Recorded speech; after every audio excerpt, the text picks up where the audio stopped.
Shalom. Wah, saya senang sekali ya, saya sangat tersentuh sekali dari mulai awal kita ibadah ya, ada performance, ada video klip yang diputar. Setiap kali ngelihat video klip Tuhan Yesus tuh rasanya nggak tahan ya, mau nangis. Karena begitu dalam, begitu besar pengorbanannya. Dan saya lihat teman-teman juga tadi semuanya pada maju ke depan, antusias memuji-muji Tuhan. Yang nggak maju saya tahu bukan karena nggak mau, kasihan sama saya. Karena saya sudah mundurnya makin ke belakang ya. Tapi saya tahu teman-teman kalau kita sudah memuji-muji Tuhan, Tuhan hadir, Tuhan ada di atas puji-pujian umatnya, hati kita itu sedang dibajak. Ya, jadi ketika firman Tuhan diberitakan, ditaburkan, teman-teman siap tangkap. Yang tangkap hidupnya akan mengalami perubahan. Yang tangkap hidupnya akan mengalami kemuliaan Tuhan. Nah, hari ini saya mau sharing firman Tuhan. Anak muda semua senang jadi beda ya, tampil beda itu senang ya. Tapi hari ini kita mau belajar, kita itu beda because of the cross. The power of the cross membuat kita beda dari orang-orang lain yang gak mengikut Tuhan Yesus. Semua anak muda itu senang beda ya, teman-teman semua senang beda ya. Supaya apa? Dinotis sama orang lain. Ya, kalau kita beda, kita akan diperhatikan oleh orang lain. Mungkin kita juga dapat kesempatan lebih karena kita beda. Nah, tapi biasanya kalau orang itu ingin berbeda, yang dia poles itu tampilan luarnya. Ya, anak muda kan sering gitu ya, pakai kaos kaki kanan merah, kirinya biru gitu ya. Sepatunya beda kiri sama kanan, rambutnya semir kanan kiri beda gitu ya. Nah, seperti gambar di sini, kenapa? Ketika seseorang berbeda, dia stand out in the crowd. Ya, teman-teman lihat di sini semuanya. Yang lainnya bajunya hitam putih. Tiba-tiba ada orang yang pakainya kayak gini nih. Ya, lihat tuh kaos kakinya beda kiri kanan. Langsung akan menarik perhatian ya. Akan menarik perhatian sehingga akibatnya apa? Semua ngelihat sama dia. Ya, tentunya berharap ketika dinotis itu membuat dia lebih dari yang lain, dia di follow ya.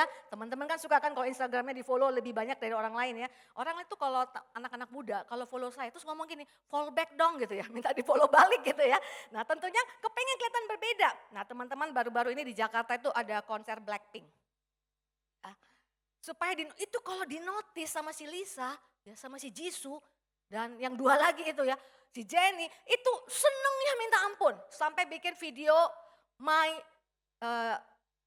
concert experience, kan bukan hanya reaction aja sekarang ya, concert experience. Itu kalau dinotis mau pakai signboard ya, mau pakai apapun. Supaya apa? Kalau dia beda, dinotis sama biasnya, dinotis sama K-pop, dinotis sama idolanya. Itu senengnya minta ampun.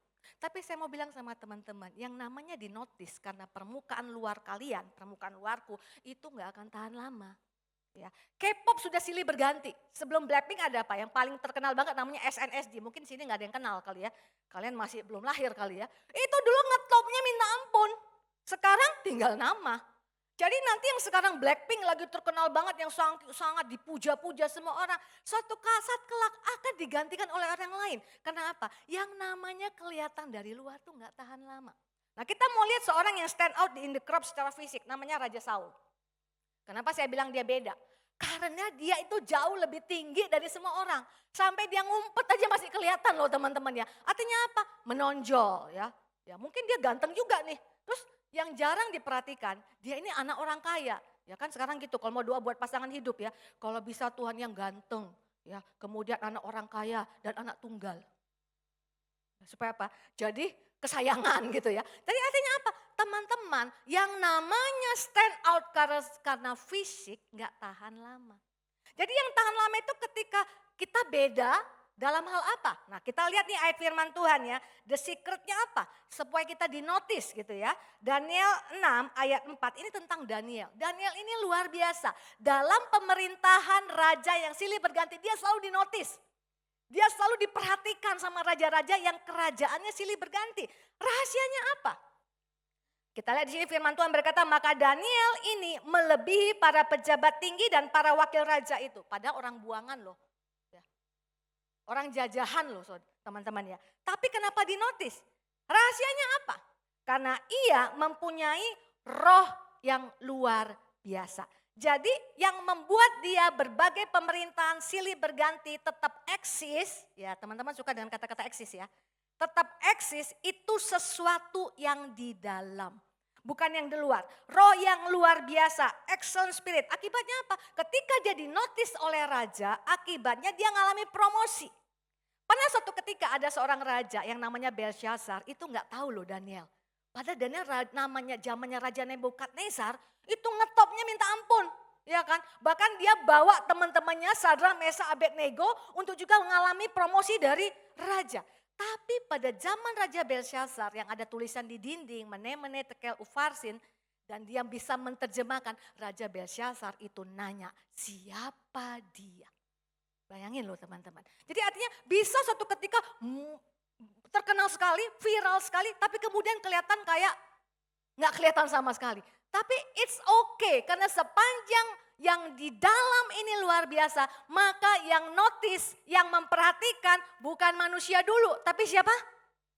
Tuhan. Kalau Tuhan yang notice, Anda mau dimanapun berada, Anda mau kelihatan terignore, Anda mau kelihatan gak disukai oleh orang-orang lain. Orang lain lebih senangnya yang bling-bling, yang keren, yang hebat, yang paling cantik, yang paling pintar. Maka kalau teman-teman dinotis sama Tuhan, Anda juga akan mengalami kemuliaan Tuhan. Yang mengerti katakan amin. Tepuk tangan dulu buat Tuhan Yesus. Ya. Jadi teman-teman yang dinotis itu siapa? Lihat, Saul secara physically itu hebat. Daud kebalikannya. Tapi ketika Saul yang di dalamnya itu tidak berkenan di hadapan Tuhan, Tuhan pilih yang namanya Daud. Dan teman-teman perlu perhatikan, ketika Daud dipilih oleh Tuhan, Samuel disuruh mengurapi Daud, itu Daud belum mengalahkan Goliat. Karena kalau dia sudah mengalahkan Goliat, gak mungkin Samuel gak tahu bahwa ada anaknya Isai yang belum diurapi kan. Dia kan tanya, ada gak lagi anakmu yang lain? Yang muncul itu orangnya sering dalam foto itu kan kecil ya. Wajahnya kemerah-merahan. Saya pikir kok dia wajahnya kemerah-merahan, apa karena banyak dipanas-panas gitu ya. Mungkin kalau sekarang ini ya wajahnya unyu-unyu kayak K-pop gitu lah teman-teman ya. Kayaknya kalau jadi raja tuh gimana ya. Sementara Saul kan wih keren, keker gitu ya, paling tinggi. Tapi sebelum dia mengalahkan Goliat, Tuhan notice Daud. Bahkan orang tuanya sendiri gak kepikir untuk ngajuin dia. Karena apa? Karena dia punya hati yang beda. Tuhan lihat hati, manusia lihat apa yang ada di luar. Itu ayat terkenal teman-teman. Tuhan lihat hati, manusia lihat apa yang di depan mata. Tapi yang namanya apa yang di depan mata itu gak pernah abadi. Yang ngerti katakan amin. Teman-teman tahu gak sekarang itu rekor bunuh diri paling tinggi itu bukan di Jepang. Kalau zaman dulu kan kita kenal namanya Jepang tuh harakiri. Ya. Sekarang rekor bunuh diri itu paling tinggi di mana? Di Korea. Dan yang bunuh diri ini gak main-main. Sini seberapa banyak nih yang suka K-pop, kayak drama, boleh angkat tangan jangan malu-malu. Gak dilihat sama Pak Wahyudi lagi lihat ke depan teman-teman. Ayo ada yang belakang seneng ya. Teman-teman tahu gak K-pop itu kayak apa kan? Gantengnya, cantiknya, kadang kita sampai gak tahu lagi yang pria itu mau dibilang ganteng apa cantik ya. Saking keren, itu saya lihat anak saya itu udah mahasiswa, udah kerja, itu tuh wallpapernya itu loh. Wajah yang menurut saya, kok kamu bisa suka sih sama kayak begitu. Ya, teman-teman bisa lihat, yang kayak begitu itu banyak catatan, banyak reportase di teman-teman bisa browsing, orang-orang yang keren-keren itu bisa bunuh diri. Kenapa? Ketika dia sudah tidak terkenal lagi. Dia kayak putus pengharapan, kan ini diandalkan tuh yang di luar. Ya kan, operasi berkali-kali. Sampai artinya acting jadi gak laku kan. Kalau orang operasi oplas terus ya. Akibatnya apa? Gak bisa acting lagi kan. Ekspresinya gak bisa lagi. Akhirnya makin frustrasi, bunuh diri. Teman-teman lihat, jangan kejar apa yang ada di luar. Amin. Kejar apa yang ada di dalam. Sebab itu siapa sini yang mau tampil beda? Yang di rumah-rumah juga ya. Siapa yang mau tampil beda? Ya, Tuhan akan membuat perbedaan. Kita lihat rumusnya Alkitab. Karena yang kalau Tuhan yang buat itu long lasting. Amin. Firman Tuhan berkata dalam Maliaki pasal 3 ayat 18. Maka kamu akan melihat kembali perbedaan. Katakan bersama perbedaan. Ingat kalau Anda dan saya beda maka kita akan dinotis. Ya, kenapa? Stand out, beda. Kapan kita beda? Kalau kita menjadi orang benar. Karena Tuhan bilang Tuhan buat perbedaan antara orang benar dan orang fasik. Gak mungkin sama. Kenapa? Orang benar itu adalah terang. Orang fasik itu adalah gelap. Gak mungkin sama. Dan kemudian yang kedua, antara orang yang beribadah kepada Allah dan orang yang tidak beribadah kepadanya. Dua jenis perbedaan. Yang pertama ketika teman-teman hari ini kalau engkau belum terima Tuhan Yesus, kau memutuskan menjadi orang benar. Orang benar itu bukan orang yang paling benar. Orang benar itu adalah orang yang dibenarkan oleh darah Kristus. Amin. Ketika Anda dan saya jadi orang benar, ya, Kita ngerti Tuhan Yesus mati bagi kita. Kita ngerti bahwa kita punya jaminan keselamatan dalam nama Tuhan Yesus. Hidupmu pasti beda. Amin. Karena apa? Kita menjadi terang. Ya, firman Tuhan berkata perbedaan pertama hidup sebagai anak terang. Efesus 5 ayat 8. Memang dahulu kamu adalah gelap. Semuanya yang enggak di dalam Kristus itu kegelapan. Ya, memang dahulu kamu adalah kegelapan, tetapi sekarang kamu adalah terang di dalam Tuhan. Sebab itu hiduplah sebagai anak-anak terang. Teman-teman pernah nggak padam di rumah tuh lampu? Gelap sekali dan tidak ada dari luar cahaya rembulan ya. Kalau ada bulan tuh masih kayaknya kita masih bisa lihat ya. Tapi yang namanya kekelaman yang paling kelam, benar-benar nggak ada tembok tertutup semuanya dan mati, benar-benar mati. Teman-teman nggak bisa nyalakan HP, nggak bisa punya sinar. Nah saya mau bilang, gak usah dulu sinar HP yang flashlight itu bagus ya, terang banget. Lilin saja yang kecil, sinarnya yang cuman kecil sebatang lilin kecil, saya mau bilang lilin kecil. Lilin yang kalau tiup lilin ulang tahun itu loh, yang sebatang kecil itu nyala di tengah-tengah kegelapan. Dia menguasai kegelapan enggak? Langsung dia membuat terang, amin. Kita langsung bisa melihat, makanya jangan pernah anggap dirimu rendah karena engkau muda. Jangan engkau menganggap dirimu rendah karena mungkin kamu kurang experience. Mungkin kamu nggak banyak tahu. Tapi ketika teman-teman menjadi orang benar. Orang benar siapa? Dibenarkan oleh darah Kristus. Hidupmu beda. Karena apa? Ketika kita sudah terima Tuhan Yesus, nggak mungkin kita hidup lagi untuk diri kita sendiri. Kenapa? Kita belajar kasih Yesus itu dia mengasihi kita. Saya ini yang nulis lagu, mana ini apa yang udah rapture, pemain musiknya keyboard satu di tempat ya. Saya kadang-kadang suka sambil nyanyi dikit gitu ya. Pemain keyboardnya boleh satu orang. Nah teman-teman saya itu yang nulis lagu, teman-teman pernah dengar ini enggak? Seperti Bapa sayang anaknya, itu Mazmur 103 ayat 13 ya.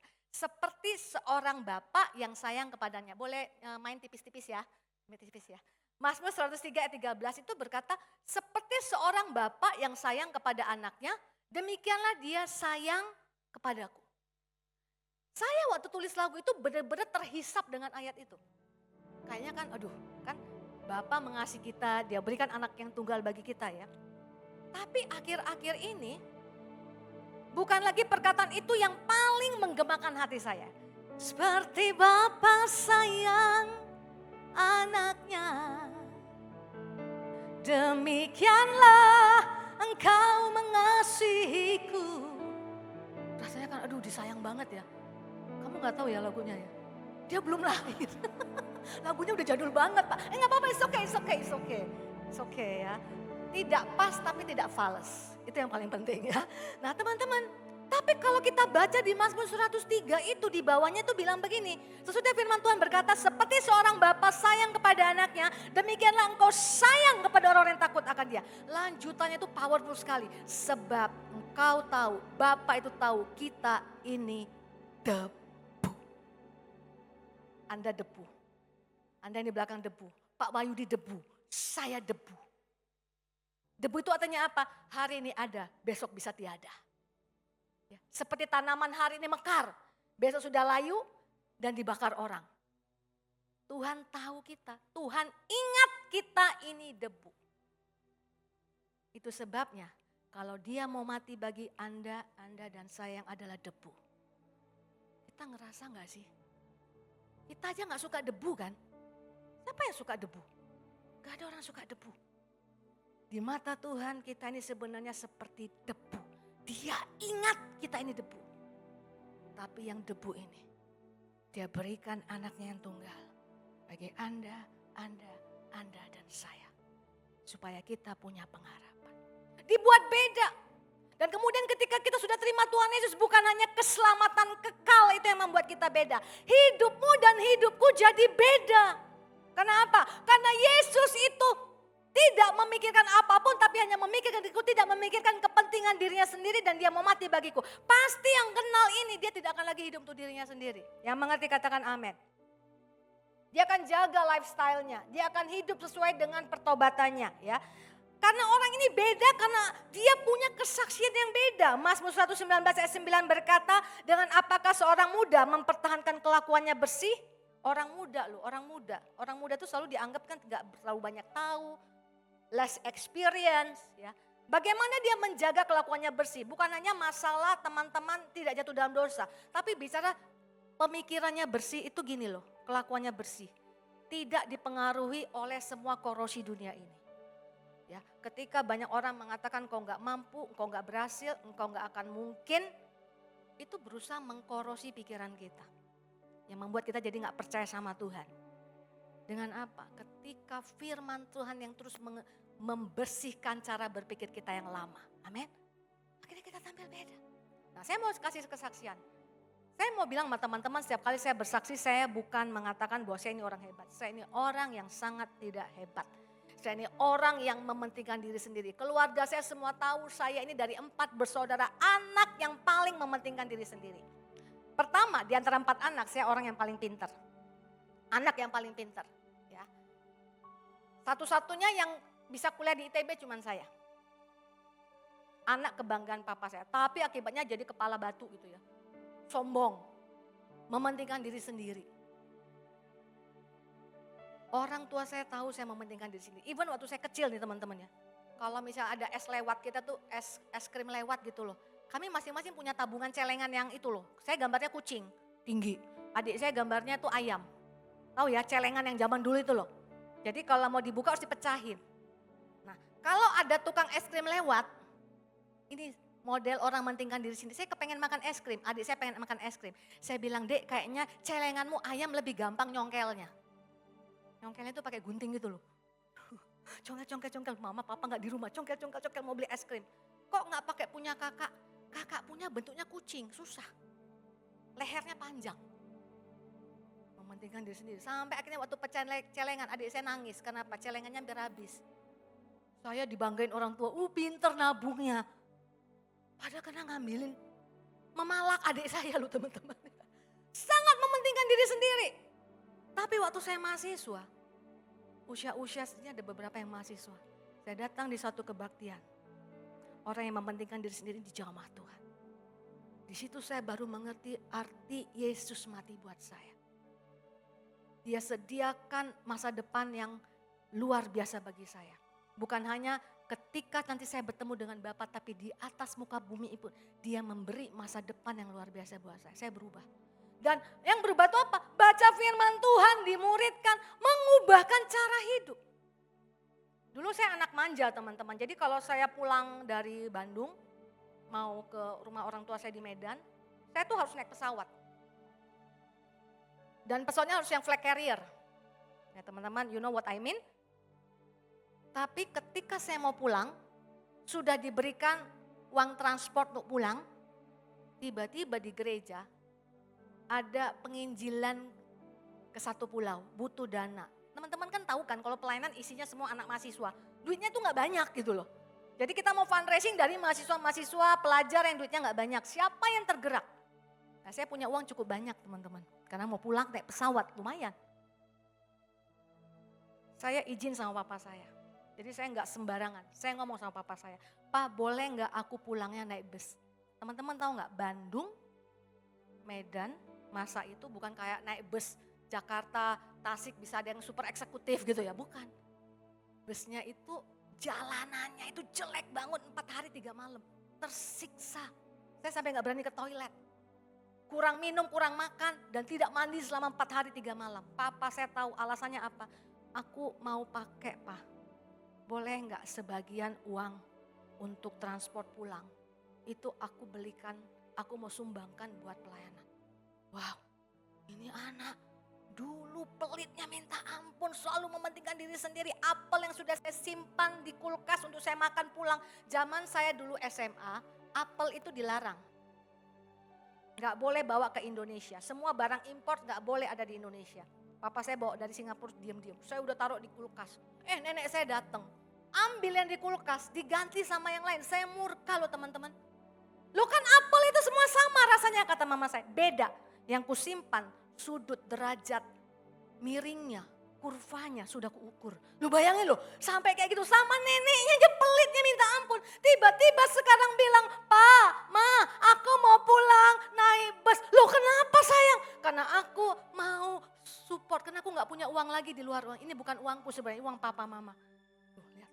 Akhirnya hidup yang berbeda itu teman-teman. Saya orang pertama di keluarga yang lahir baru. Itu membuat sekarang seluruh keluarga papa mama sebelum dipanggil Tuhan semua hidup di dalam Tuhan. Ada yang beda, bukan karena kekuatan kita, amin. Tapi karena kekuatan firman Tuhan yang mengubahkan hidup kita. Tepuk tangan untuk Tuhan Yesus. Itu sebabnya kalau Tuhan tahu kita debu, alangkah bahayanya kalau kita nggak ingat bahwa kita ini debu. Artinya apa? I need you God. I need you Lord, bukan hanya untuk masa yang akan datang, untuk masa depanku. I need you, karena engkau saja ingat bahwa dulu aku ini debu, tanpa engkau aku ini debu. Kita butuh Tuhan lebih daripada apapun. Jadi kalau Anda mengambil keputusan terima Tuhan Yesus, nggak berhenti sampai di situ. Karena apa? Hidupmu itu nothing tanpa Tuhan. Amin. Di luar sana banyak orang lebih pintar. Di luar sana banyak orang lebih hebat. Di luar sana banyak orang yang pakai cara-cara dunia. Lewat kita semuanya. Tapi bersama Tuhan. Seperti Daniel. Mungkin seketika terabandon. Mungkin seketika terignore. Tapi yang namanya orang yang dalam Tuhan dinotis oleh Tuhan. Yang ngerti katakan amin. Teman-teman gak ada di dalam PowerPoint saya. Saya mau katakan apa yang membuat orang Israel. Sini kalau yang pernah ke Israel tahu ya. Bedanya Israel dengan bangsa-bangsa lain. Tanahnya boleh sama, gurun pasirnya bisa sama, tapi beda kekayaannya, beda teknologinya. Karena apa? Anda lihat peraih hadiah Nobel, hampir 90% keturunan Yahudi. Kok bisa dia pintar begitu? Roma 3 ayat 1, teman-teman nanti boleh cek di rumah. Roma 3 ayat 1, 2, kenapa mereka unggul dari bangsa-bangsa lain? Karena kepada mereka dipercayakan firman Tuhan. Saya punya kesaksian di sini. Saya punya 3 anak. Anak saya yang kedua ini gak seperti cecenya atau adiknya. Anak saya 3 perempuan. Dia agak lemah di pelajaran. Jadi kalau dapat rapot bayangan tuh saya suka kena tegur sama gurunya. Nah suatu ketika ini kelas 3 SMP mau ujian ya. Nah dia ini suka K-pop teman-teman. Males belajar tapi suka K-pop. Jadi K-popnya ini bikin diary atau apalah gitu, something like that. Minta beliin sama saya. Namanya minta sama pendeta dibeliin gak? Ya enggak lah, kalau minta sama pendeta tuh Alkitab gitu ya, buku rohani. Tapi waktu dia bilang, saya mau belajar sungguh-sungguh dan baca firman Tuhan tiap hari. Tadinya suruh saya teduh, terus saya minta ampun. Tapi ini demi K-popnya, dia mau baca firman Tuhan tiap hari loh teman-teman. Dan belajar, itu janjinya. Baru saya beliin, pegang janji ya. Kalau sudah dibeliin, tiap hari baca firman. Kenapa saya cerita ini? Saya mau mempertunjukkan kepada Anda semua kekuatan firman Tuhan. Dia baca tiap hari, dia belajar. Yang tadinya kalau diajarin susah sekali ngertinya. Waktu inaugurasi kan dibilang seluruh siswa lulus. Wah tepuk tangan orang tua. Saya kalau anak saya nomor 2 ini Pak, saya gak pernah duduk di tengah atau depan. Karena pasti gak pernah dapat apresiasi. Duduknya udah paling belakang. Siap selesai pulang gitu loh. Tiba-tiba waktu udah selesai semuanya juara 1, 2, 3. Gak dapat lah dia, gak mungkin. Tiba-tiba angka sempurna. Matematika puluhan orang maju ke depan ya. Kemudian fisika waduh puluhan orang. Tiba-tiba bahasa Indonesia. Gurunya cuma seorang diri maju ke depan. Terus ngomong gini. Tuhan aku akan memberikan kepada orang yang dapat angka sempurna. Untuk hadiah. Saya pikir kok lebay banget ini guru ya. Bahasa Indonesia loh. Apa susahnya? Itu kan pikiran saya. Tuhan terima kasih tahun ini ada yang dapat angka sempurna. Ya ilah ibu cepat dikit lah bu, gak sabar pengen cepat pulang gitu ya. Kemudian dia bilang gini, yang dapat angka sempurna. Cuman seorang, disebut nama anak saya, Gisela Gianina. Hampir pingsan saya teman-teman. Cuman seorang diri, matematika puluhan, fisika puluhan, bahasa Inggris puluhan, bahasa Indonesia cuman 1. Maju ke depan dengan diiring lagu. We are the champion, my friend. Sampai di depan tukang foto puas segala angle motret, karena cuma sendiri. Kalau yang fisika, cetrek, karena banyak. Dia dari segala arah. Orang di depan bilang kayak itu anak gurunya ya. Saya itu anakku. Dan ternyata nggak 15 tahun sekolah Kristen ini berdiri, belum pernah ada yang dapat angka sempurna bahasa Indonesia. Ternyata bahasa Indonesia itu susah. 15 tahun pemecah rekor anaknya Julita Manik yang tiap hari baca firman. Saya saksikan di dalam PD ibu-ibu, ada seorang ibu-ibu anaknya autis, gak punya pengharapan. Dia praktekkan tiap hari baca firman Tuhan, kau akan pasti dibuat benar. Karena yang kau baca itu pikiran Tuhan. Ketika kau baca, kau belajar, kau akan diberkati. Benar, sekarang anaknya sudah lulus, sudah mahasiswa, udah lulus, sudah kerja. Jadi di sini yang otak-otaknya agak lembut-lembut dikit. Mana nih yang otaknya lembut-lembut? Pasti senyum-senyum nih yang otak lembut-lembut. Kalau udah otakmu lembut gak mau baca firman Tuhan mau kemana? Jadi artinya firman Tuhan itu bisa membuat kita beda. Kenapa? Firman membuat kita dituntun menjadi orang benar. Dan waktu anak saya dapat angka sempurna itu nemnya naik. Rata-rata 8, berapa lebih. Karena ada angka sempurna tadi. Kemudian yang lainnya 8. Terus kemudian saya tanya, kok bisa begitu sayang? Mama, waktu aku setiap kali saat teduh, aku doa. Aku dengar Tuhan ngomong begini. Kamu akan dapat angka sempurna. Disuruh perkatakan tiap hari. Aku akan dapat angka sempurna bahasa Indonesia. Waktu dia cerita gitu saya ngomong gini. Namanya hamba Tuhan bisa juga serakah loh Pak. Kok cuman bahasa Indonesia aja nak? Yang lain kok gak disebut? Biar angkamu sempurna semua gitu ya. Tapi artinya apa? Dalam fellowshipmu dengan Tuhan. Dalam penelaahan akan firman Tuhan itu membuat engkau beda dari orang lain. Yang mengerti katakan amin. Dan yang kedua teman-teman, apa yang membuat Anda berbeda? Yaitu ketika engkau melayani Tuhan. Hidupmu menjadi penyembah. Tadi kita lihat Maleakhi 3:18. Maka kamu akan melihat kembali perbedaan antara orang benar dan orang fasik. Nanti ada altar call. Kalau engkau belum pernah terima Tuhan Yesus. Kalau engkau mau hidupmu benar-benar dinotis oleh Tuhan teman-teman. Terima karya keselamatan Tuhan. Dan yang kedua, orang yang beribadah, orang yang worship, orang yang serving God. Itu Tuhan janji dibuat beda. Jangan puas hanya ketika engkau terima Tuhan Yesus. Hidupmu harus menjadi hidup yang melayani Tuhan. Walaupun kau gak melayani di mimbar. Caramu melayani Tuhan bagaimana? Join the second miles of God. Tuhan bilang kalau orang lari 1 mile kamu harus jalan 2 mile. Kalau orang lari 1 kilometer, kamu harus 2 kilometer. Artinya apa? Kasih karunia yang diberikan kepada kita, kerjakan dengan sungguh-sungguh. Kalau engkau belajar sungguh-sungguh, kau pasti akan beda. Suatu ketika saya dengan teman-teman yang sudah ikut Tuhan waktu masih mahasiswa, mau ujian, gurunya gak datang, dosennya gak datang, gak ada yang ngawasin. Gak boleh nyontek, gak ada yang ngawasin. Saya mau bilang semua yang bukan anak Tuhan langsung begitu gak ada yang ngawasin, buka buku nyontek. Tapi saya lihat teman-teman saya dan saya yang sudah kenal Tuhan tidak buka buku. Karena apa? Hidupku tidak ditentukan oleh nilai. Aku dinotis bukan karena nilai. Aku dinotis oleh karena hidupku yang dibenarkan dalam Tuhan. Sebab itu Matius 5:41 berkata, dan siapapun yang memaksa engkau berjalan sejauh 1 mil, berjalanlah bersama dia sejauh 2 mil. Raising your standard. Jangan pernah ngerjakan sesuatu untuk upah. Karena kalau engkau kerjakan sesuatu untuk upah, engkau akan jadi gembala upahan. Ketika Tuhan Yesus bangkit, dia panggil Petrus, apakah engkau akan mengasihiku? Dia bilang, gembalakanlah umatku.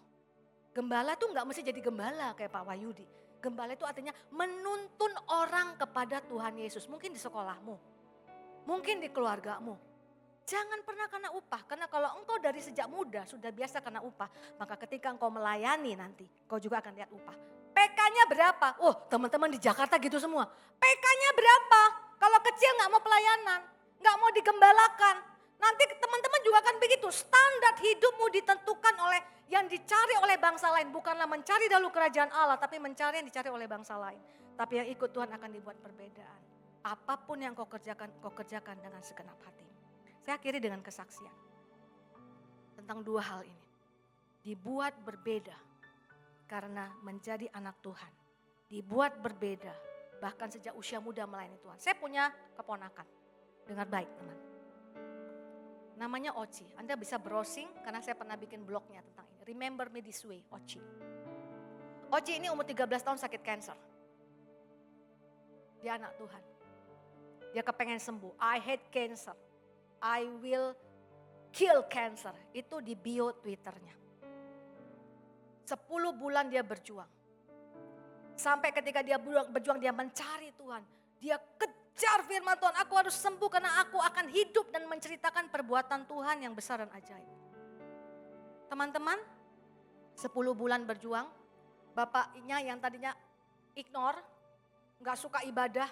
sampai bertobat demi anaknya sembuh. 10 bulan dirawat di Malaysia. Berkali-kali dapat favor of God. Setiap kali dia akan diinjeksi, mau kemo, itu sakitnya luar biasa. Tapi setiap kali dia kesakitan luar biasa, dia ingat, Tuhan Yesus, penderitaanmu untuk menanggung dosa-dosaku jauh lebih sakit dari suntikan kemoterapi ini. Dia kejar firman Tuhan karena dia anak Tuhan. Teman-teman, selama dia sakit, dia tulis diary. Isinya bukan, Tuhan hari ini aku sakit, Tuhan hari ini aku kesakitan. Dia tulis 101 halaman. Isinya 599 ayat yang ketika dia baca itu menguatkan dia. Dia kejar Tuhan begitu rupa. Ternyata at the end meninggal. Tapi sebelum meninggal, dia tahu dia dinotis Tuhan. Dia bilang sama mamanya, Mama jangan sedih. Rumahku sudah jadi. Anak umur 14 tahun. Karena ada 13 sampai umur 14. Anak umur 14 tahun bisa dengar suara Tuhan bilang, rumahmu sudah jadi. Karena Tuhan Yesus pergi ke surga menyediakan rumah bagi kita yang mengerti katakan amin. Artinya kalau aku mati, kematianku gak sia-sia. Dari mana saya tahu dia melayani Tuhan? Sesudah dia meninggal, handphonenya dibuka sama orang tuanya. Orang tuanya kaget karena dia pernah mau cari perbandingan ke Singapura, periksa bone marrow. Apa yang dibilang dokter di Singapura tentang tulang sumsumnya? Bone marrowmu sudah rusak, no hope. Tapi dia tulis di Twitternya, ngomong apa itu dokter? Kata Tuhan Yesusku, bone marrowku tidak rusak. Wih ngeri loh teman-teman, masih muda kesaksiannya seperti itu. Dia menghadapi kenyataan fakta di depannya gak mungkin sembuh. Tapi percayanya sama Tuhan. Sampai 599 ayat itu ditulis rapi. Teman-teman kalau baca diarinya nangis pasti. Harapan seorang anak muda yang begitu percaya Tuhan menyembuhkan dia. Semua ayat-ayat spesial, aku akan memuji Tuhan selama aku hidup, aku akan tinggikan namanya. Enggak ada yang terjadi. Tapi bedanya seorang yang sudah dibenarkan Tuhan. Dan yang melayani Tuhan, dia hidup bukan karena upah. Yang dia kejar itu Tuhan. Dan di chat handphonenya, papanya kaget. Ada teman sekolahnya yang sakit kanker otak, itu diskusi sama dia. Dan sudah ngerasa gak ada harapan. Dia sakit kanker dan pada tanggal itu dia sedang kesakitan luar biasa. Papanya ingat itu tanggal dia kesakitan, dia tulis jawabannya. Jangan percaya yang dikatakan dokter itu cuma manusia. Percaya kepada Tuhan. At the end meninggal. Caranya gimana Tuhan buat perbedaan? Teman-teman saya gak mikir apa-apa, saya hanya tersentuh sekali melihat kesaksian diary-nya. Saya aja belum pernah nulis ayat sebanyak itu. Saya tulis di blog saya. Teman-teman tahu tuh zaman belum internet seperti ini. Zaman YouTube belum seperti ini. Viralnya sedunia Pak Wahyudi. Sedunia pada saat itu. Saya sampai kaget, saya nggak ngomong sama orang tuanya. Bahwa saya tulis blog, saya nggak izin sama orang tuanya. Tiap hari itu bisa lebih 10.000 orang yang baca pada saat itu. Karena saya nggak nyalakan Google AdSense. Orang bilang bego ya ini orang. Enggak kan bisa dapat uang karena saya enggak mau upah. Saya enggak mau upah dari manusia, saya mau upah dari Tuhan. Oh tiba-tiba banyak kesaksian saya bukan orang percaya. Tapi saya dengar kesaksian itu membuat saya ingin juga bersyukur. Karena dia bilang stop complaining, start praising. Jadi teman-teman dia membawa banyak jiwa sesudah matinya. Persis seperti ketika Elisa mati. Tulangnya masih bisa menyembuhkan orang sakit. Tuhan notice. Beda. Jangan mau cuma dinotis dunia ini, dinotis oleh Tuhan, dibuat Tuhan beda. Dan dia banyak buka kesempatan sama tantenya yang waktu nulis juga gak ngarapin apa-apa. Dia banyak buka kesempatan pelayanan buat saya. Tiba-tiba hamba Tuhan di Amerika bilang, boleh gak saya jadikan ini ilustrasi khotbah. Begitu banyak teman-teman, padahal orangnya sudah dikubur. Gak bisa buat apa-apa, tapi Tuhannya yang hebat masih bisa mengerjakan perkara yang dahsyat dan ajaib. Gak sia-sia ikut Tuhan. Hari ini kita masih hidup.